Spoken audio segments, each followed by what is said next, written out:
إذا لمع البرق من كفة أفاض على الوجه ماء النعيم.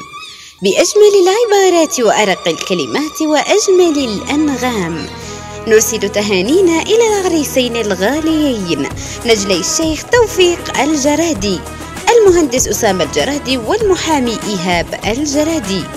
بارك الله لهما وبارك عليهما وجمعهم في خير وألبسهما السعادة ورزقهما الذرية الصالحة، فألف ألف مبروك، ودامت منازلكم عامرة بالأفراح والمسرات.